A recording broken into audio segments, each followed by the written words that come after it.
The application at the client side that consumes the service and the server side that hosts the web service could be written in different languages. Though they are different, the client shall be written in any language with appropriate support libraries. Therefore, the service and the client need not need to be written in the same language. This is what we call language transparency. Language transparency is the major appeal of web services. Language transparency will lead to interoperability. So what does interoperability means in web service? Previously, when we write client-server application, it is desirable to use the same programming language at both sides.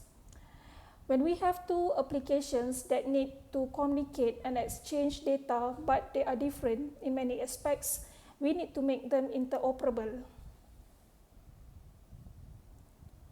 Interoperability is the ability of the web service and its consumer or the client to interact seamlessly, despite differences in programming languages, support libraries, operating system, or operating service, and as well as hardware platforms. Interoperability is the quality that made possible with universal data transfer format.